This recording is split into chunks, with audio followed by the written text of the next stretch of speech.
Semangat pagi. Semangat pagi luar biasa untuk kita semua. Luar biasa. Thank you Pak Darmadi selalu join bersama kita nih. Yes, semangat. Motivation. Ya, Yes. selamat datang teman-teman semua.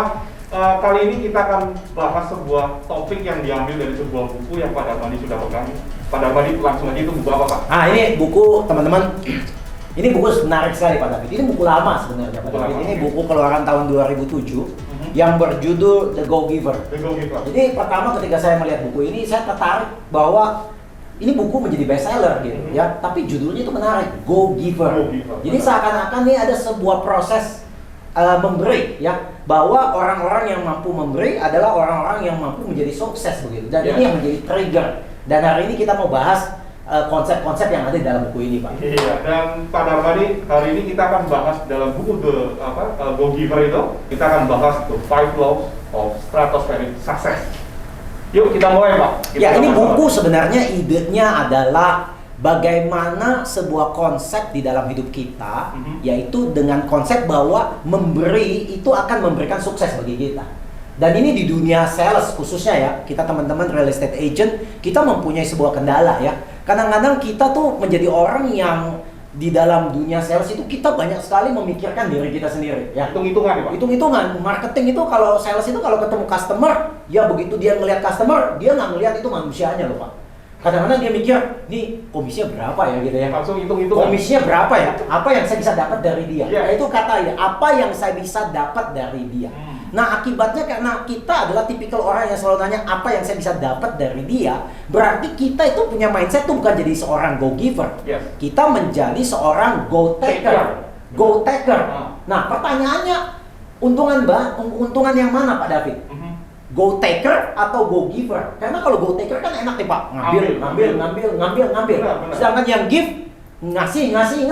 Ya, dan di dalam buku ini prinsip utama yang mereka selalu tonjolkan adalah the more you give, the more you have. Jadi artinya makin banyak Anda memberi, makin banyak pula Anda akan menerima gitu. Which is sangat bertentangan Pak David. Karena nyambung, ya, menurut saya kalau saya punya uang banyak di kantong saya kasih ya habis entek dong ya. Ya, so, kok bisa seperti begitu? Nah, ini yang challenging kepada teman-teman kalau kita punya filosofi seperti begitu. Nah, kenapa saya milih buku ini untuk minggu ini? Karena saya selalu banyak lihat marketing malah makin kencang dia ngambil dari orang lain, dia makin nggak sukses tuh Pak David. Dia nyari bisnis tambah lama tambah susah. Customer yang dulu pernah datang ke dia, pindah ke agent lain Pak. Nah ini yang menjadi daya tarik buku ini Pak. Nah mari kita bahas satu persatu ya. Oke Pak Darmadi, hukum yang pertama nih, apa itu Pak? Nah hukum pertama yang menarik adalah dia bilang the law of value, yaitu hukum mengenai nilai ya. Bahwa dia mengatakan bahwa kalau kita mau jadi orang sukses, menjadi go giver, kita harus mampu memberi nilai ya, memberi nilai. Jadi nilai yang sempurna yang bisa kita berikan itu kita ditentukan dari berapa banyak yang kita bisa beri dibanding berapa banyak pembayaran yang diberikan kita. Jadi seandainya nih kalau Anda jadi agent properti ini ya, Anda charge komisi kepada customer ya kan. Nah, customer Anda mesti bisa menilai bahwa berapa persen komisi yang Anda charge dengan dia sebanding atau lebih banyak yang Anda beri nilai kembali kepada dia gitu. Pak David. Dan ini susah, karena kebanyakan kalau kita bisa memberi, kita selalu mengambil keuntungan profit margin. Jadi profit marginnya di tangan kita, bukan di tangan customer. Nah saya mau cerita menarik ya. Saya punya pengalaman waktu saya di Amerika, ada sebuah perusahaan pizza yang menarik ya. Ada perusahaan pizza. Di Amerika itu kalau Anda buka section Yellow Pages mengenai pizza, itu saingannya banyak sekali Pak.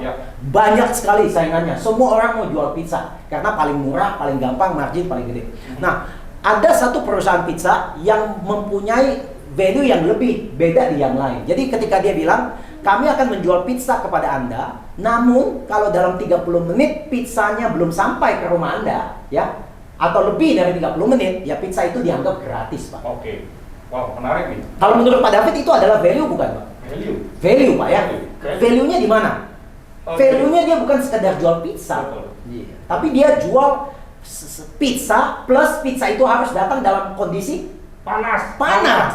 Ya karena pizza itu enaknya makan pada saat panas ya. Kalau makan pizza nggak panas, ya nggak rasa pizza. Apalagi kalau udah lama tuh dia punya tepung bisa jadi keras kan Pak. Jadi dia make sure dia memberikan nilai tambah bagi pizzanya, bahwa pizzanya akan datang dalam kondisi yang paling sempurna. Dan kalau tidak sempurna, ganti. Nggak usah bayar. Free. Yes. Dan itu menjadi nilai. Ya. Nah, pertanyaannya kita bahas lagi.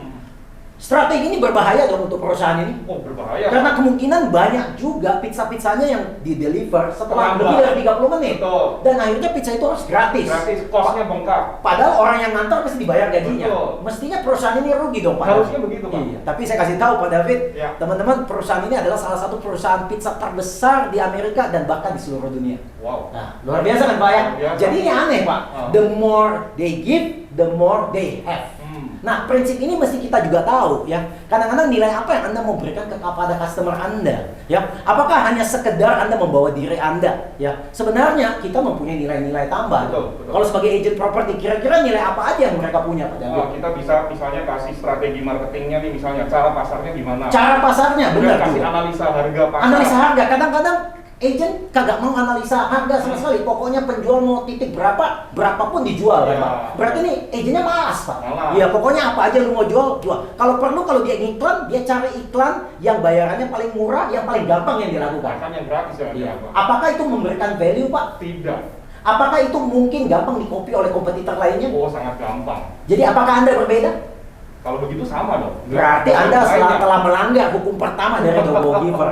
Anda tidak memberikan value. Dan ketika Anda tidak memberikan value, dan value Anda lebih rendah daripada komisi yang Anda terima, disitulah proses kesuksesan berhenti. Wow. Berhenti. Setuju. Pak David pernah lihat air yang mengalir? Ya. Kalau air mengalir, dia berada di posisi atas atau bawah? Atas. Atas. Atas ke bawah. Ya. Dan orang yang the go giver, Pak David hanya bisa memberi orang karena Pak David punya sesuatu. Yes. Pak David nggak bisa memberi orang dari sesuatu yang Pak David nggak punya. Setuju? Setuju. Ya. Banyak orang nanya, loh kalau begitu hanya orang kaya dong Pak yang bisa memberi. Nggak juga. Sebenarnya semua orang punya sesuatu. Ya. Menarik nih. Bahkan orang nggak punya apa-apa pun dia punya sesuatu. Dia punya waktu. Ya. Dia punya perhatian. Dia punya semangat. Ya. Itu yang harus diberi. Dan diberi dengan generous. Dan kalau agent mungkin dia punya knowledge ya Pak ya. Dia punya knowledge. Share, ya. Dan Nah. seperti hari ini kita sharing. Iya.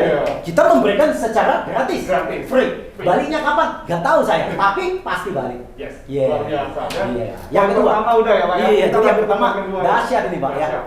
Nah, yang kedua nih the law of compensation ya. Ya. Bahwa dikatakan bahwa income yang Anda terima itu ditentukan dari berapa banyak yang orang yang Anda serve. Ya. Dan berapa bagus Anda serve mereka. Jadi ada dua nih poin ya. Jadi law pertama kan Anda tanya, lah Pak, saya ini harus memberi. Betul. Saya kapan dapatnya? Ya. Nah, dapatnya di law yang nomor 2 ini. Oke. Anda baru bisa dapat sukses atau keuntungan yang Anda inginkan ketika Anda melakukan law yang pertama, yaitu menambah value. Menambah value, lebih banyak dari orang lain, lebih bagus. Nah, law kedua adalah law of compensation. Law of compensation itu ada 2 poin. Ya. Satu, berapa banyak orang yang Anda mampu serve. Ini bagus sekali kata serve, Pak. Serve. Kenapa? Karena di manusia, Anda dan saya, kita melewati 3 tahap nih, Pak. Tahap pertama, banyak orang stuck nih. Namanya survive. Tahap survive. Jadi kalau udah tahap survive, saya nggak akan mikirin orang lain. Saya hanya mikirin diri sendiri. Setuju ya? Setuju. Kalau Pak David pernah naik pesawat kan, Yes. selalu dikasih tahu. Ketika kantong oksigen turun, pakaikan siapa dulu? Diri sendiri dulu, baru orang lain. Benar kan? Betul. Karena itu dalam posisi surviving. Ketika Anda di dalam posisi survivor sebagai agent property, Anda akan mikirin orang lain. Anda hanya mikirin diri sendiri. Wow. Nah, kalau orang yang seperti begitu, kira-kira customer mau nggak dilayani oleh agent seperti ini? Nggak mau. Nggak mau, oke? Iya. Nah, tahap kedua, ketika manusia itu sudah bisa survive, mereka baru bisa save. Ya, mereka bisa save uang, kemudian mereka bisa melakukan hal-hal yang lain, dan mungkin mulai memperhatikan kebutuhan orang lain. Nah, di tahap yang lebih tinggi lagi adalah serve. Nah, pada saat di serve, mindset Anda sudah bukan pada diri Anda sendiri. Ya, mindset Anda memikirkan orang lain. Customer. Jadi agent-agent yang sukses itu, kalau Anda lihat, makin mereka sukses, kesuksesan itu makin mendekat kepada mereka. Kenapa? Karena mereka makin tidak fokus terhadap kepentingan mereka, gitu ya. Bahkan saya pernah dengar top agent di salah satu tempat yang mengatakan, saya menolong customer, bantu dia supaya rumahnya bisa laku terjual, karena saya tahu suaminya sakit di rumah sakit dan dia butuh uang. Nah, agent ini kan tidak fokus komisi berapa yang dia dapat. Dia fokus bagaimana supaya orang ini bisa terbantukan. Dan cerita itu menjadi viral, dan agent ini menjadi terkenal begitu. Dan bukankah yang seperti tadi, the more you give, the more you get? Yes. Nah, jadi poin yang saya mau katakan serve. Jadi serve pertama, berapa banyak orang yang Anda bisa jadi. Anda bisa jadi pembicara hebat kalau Anda bisa berbicara di lebih banyak orang lagi yang mengenal Anda. Audiensnya luas. Audiensnya makin luas begitu kan? Ya. Nah, yang kedua bukan hanya audiens sekedar luas Pak David. Karena zaman sekarang nih orang berusaha gather audiens sebanyak mungkin. Betul. Tetapi kualitas service Anda seperti apa begitu? Ya, dan the law of compensation ini menarik sekali dan ini berlaku banyak sekali dengan agent-agent properti yang sukses. Kenapa saya tahu? Karena agent-agent properti yang sukses, mereka kadang-kadang sudah tidak cari customer lagi, Pak. Aneh kan? Malah customer nyari mereka. Iya, iya. Malah agent-agent tidak sukses, capek-capek nyari customer, tapi customer nggak datang-datang. Tapi agent sukses, dia nggak nyari-nyari customer, Dicari customer sama datang. customer. Iya, betul. Bukankah ini adalah the law of give tadi? Betul, betul. The more you give, dan dia give itu pada awal-awal karirnya dia dan bekerja begitu, dan itu bola salju balik lagi kembali ke dia. Jadi the law compensation ini luar biasa dari the go. Jadi the go giver ini dari dua law ini sudah langsung kasih tahu. Yang pertama, Anda mesti inisiatif sebuah pergerakan. Karena bola itu kan kalau berhenti nggak jalan. Ya. Anda mesti gerakin. Nah, cara menggerakkan bukan dengan mengambil, tetapi memberi. Banyak agent yang salah. Kenapa? Waktu di awal-awal karir mereka pengen ngambil. Akhirnya perputaran bisnis sukses itu nggak balik ke mereka. Karena ketika ngambil, orang kecewa. Loh, dia charge saya lebih besar daripada value yang saya dapat. Saya nggak mau balik lagi sama dia. Saya nggak mau suruh teman saya beli sama dia. Akhirnya keberuntungannya berhenti. Ya. Tetapi kalau orang yang memberi terus, itu keuntungannya bertambah, Pak. Dan menarik banget tadi ya Pak, kita mesti luas, serve-nya luas gitu ya. Kemudian kita mesti kualitasnya dari service itu yang penting. Iya. Oke. So kita di poin kedua kayaknya udah dalam nih Pak. Udah dalam. Nah, kita masuk lagi nih bahwa ada hukum yang ketiga yang kelanjutan dari dua hukum yang tadi yang kita sebutkan yaitu hukum the law of influence gitu. Apa itu? Bahwa pengaruh Anda, influence Anda ditentukan bagaimana Anda memprioritaskan kebutuhan orang lain dulu dibandingkan kebutuhan Anda. Wow, menarik. Ini nggak gampang Pak David, tapi cerita yang menarik bagi saya begini Pak. Saya pernah dengar cerita ini, bukan cerita saya Pak. Cerita persaingan rumah makan Padang. Oh, gimana tuh Pak? Nah, rumah makan Padang ini nih mereka buka nih di satu tempat yang cukup berdekatan karena Padang itu kan biasanya deket-deketan juga nih ya, saingan-saingan gitu ya.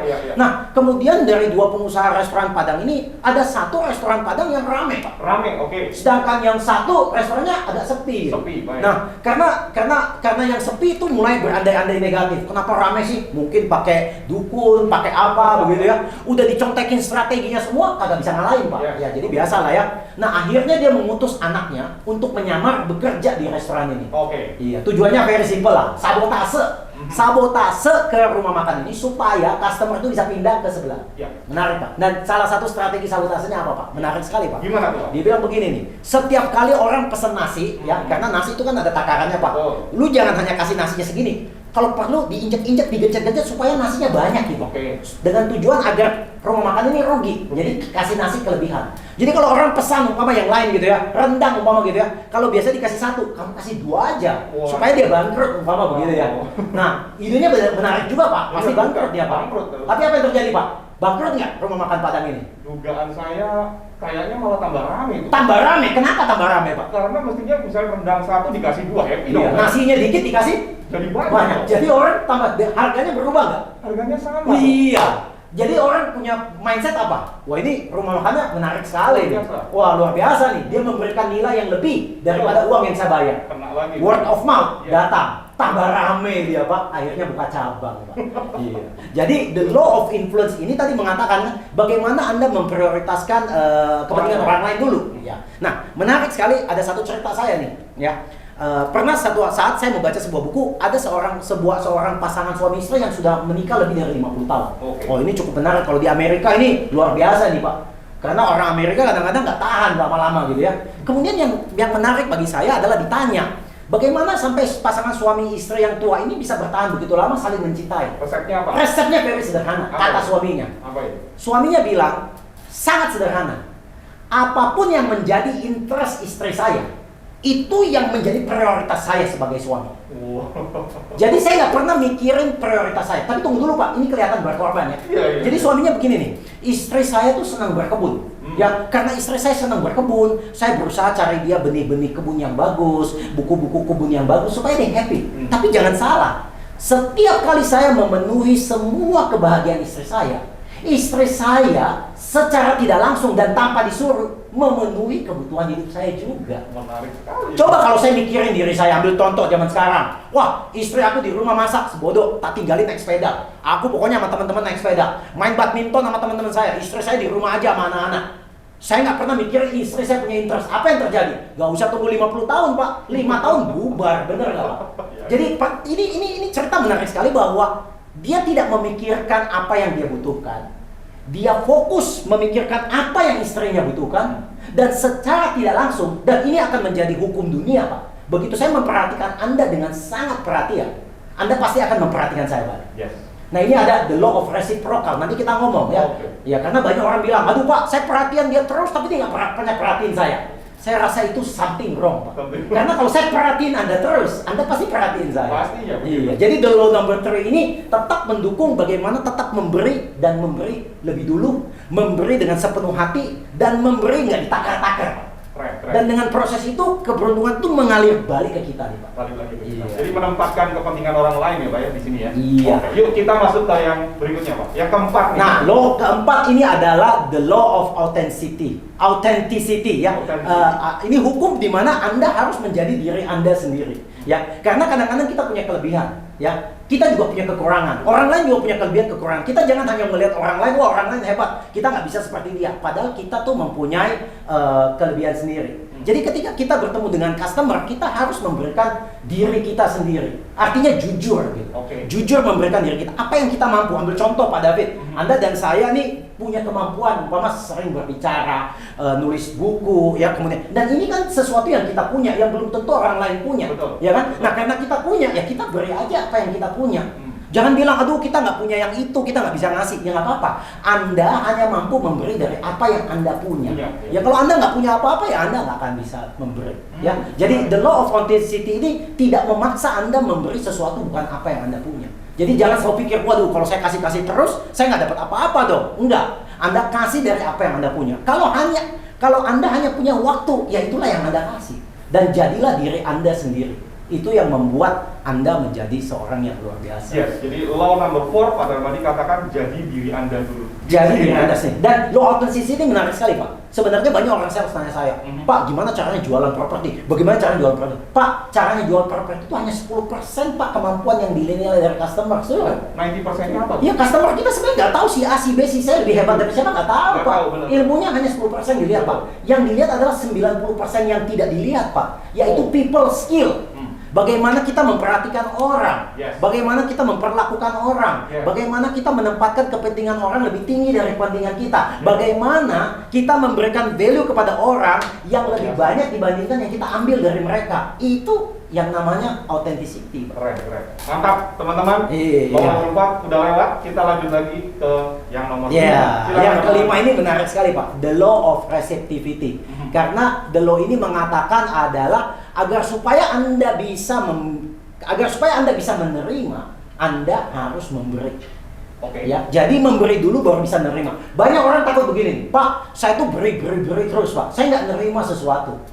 Bapak pernah dengar kayak begitu nggak? Pernah. Aku tuh sama dia hubungannya tuh, aku beri dia terus, dia nggak pernah kasih saya sesuatu. Iya. Apa bener nih, Pak? Pertanyaan saya, apakah yang Anda beri itu yang dia mau? Apakah yang Anda beri ke dia itu yang dia minta? Jangan-jangan apa yang Anda beri ke dia itu bukan sesuatu yang dia mau. Betul. Itu sesuatu yang you mau, berarti you selfish lagi gitu. Oke. Nah ini menarik sekali bahwa apa yang, ambil contoh Pak, kalau orang bilang, wah aku kalau beri dia terus aku nggak dapat apa-apa. Pak David bisa bernapas. Iya. Oh, semua juga bisa bernapas. Iya. Kalau bernapas itu adalah ada tarik napas dan buang napas ya Pak ya. Betul. Kalau saya mau nanya kepada Anda semua, gampangan mana? Narik napas atau buang napas? Pak David, gampangan mana? Tarik, Pak. Narik ya, enak narik ya. Nah. Seger, buang napas ya juga bisa. Tapi kalau saya disuruh pilih narik napas. Oke. Pak David bisa nggak narik napas terus tanpa buang napas? Wah, susah itu, Pak. Gimana caranya? Narik napas, narik aja terus, ambil terus oksigen, Susah, Pak. nggak bisa. Coba bisa nggak buang napas terus nggak narik? Wah, nggak bisa. Nggak bisa. Berarti setiap kali Pak David narik napas, Pak David harus apa? Buang. Artinya setiap kali Pak David memberi, pasti Pak David dapat apa?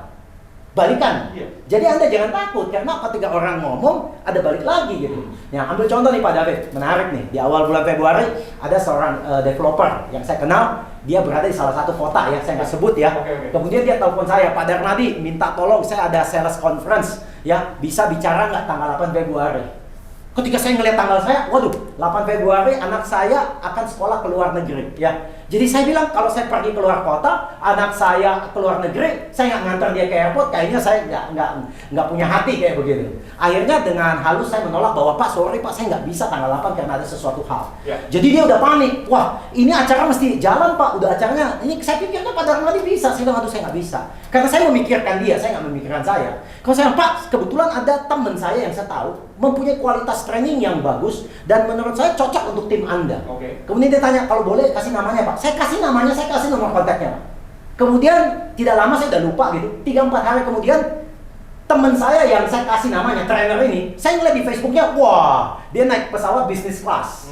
Dia bicara mewah minta ampun di tempat di mana mestinya saya bicara, itu mestinya tempat saya. Kemudian saya tersenyum. Saya nggak telepon teman saya bilang, saya kasih tahu ya, lu tuh itu you dapat kemarin tuh karena saya. Enggak, saya nggak kasih tahu. Dulu saya seperti begitu Pak. Dulu saya pintar dulu, tunggu sebentar ya Pak, saya telepon teman saya, lu mau nggak? Gue minta referral fee 20%, biasanya begitu. Tapi kali ini saya enggak. Kemudian saya bertanya sama diri saya, wah kalau begitu saya dapat apa dong? Saya kasih dia informasi, kemudian dia yang dapat duitnya. Saya nggak dapat apa-apa, saya dapat apa dong? Tentu Anda berpikir seperti Itu itu. pertanyaan kita semua nih. Iya, tapi saya kasih tahu Anda, jujur, di dalam hidup saya sebagai pembicara motivasi dan pembicara profesional, banyak sekali orang yang nyari saya, kasih saya order bicara, tapi saya tidak tahu orang itu dapat informasi dari mana. Jangan-jangan dari orang yang saya tadi kasih juga kali. Bisa jadi. Karena saya tidak hitungan dengan dia nggak hitungan dengan saya. Dan banyak sekali Tuhan kasih kita sesuatu hal yang baik yang kita nggak tahu dari mana. Dan mungkin itu datang dari generosity kita memberi. Dan yang menarik sekali Pak, bisa aja developer yang ngasih tahu saya, wih Pak Darmadi itu hebat loh. Dia nggak bisa, malah dia kasih kompetitornya untuk bicara di tempat saya. Wah Pak Darmadi ini cocok deh. Next time kalau ada developer lain yang mau Pak, saya kasih Pak Darmadi dulu. Karena orangnya nggak hitungan sekali. Nah Bapak bisa konsepin nggak Pak dari 5 law tersebut? Kalau 5-5-nya kita jalankan dengan baik, percaya saya Pak, hukum kesuksesan akan balik kepada Anda dengan berlimpah, dengan cepat dan luar biasa. Goalkeeper keren banget, Pak Darmadi elaborate juga luar biasa. Thank you Pak Darmadi. So stay tuned in Monday Morning Motivation. All the best untuk kita semua.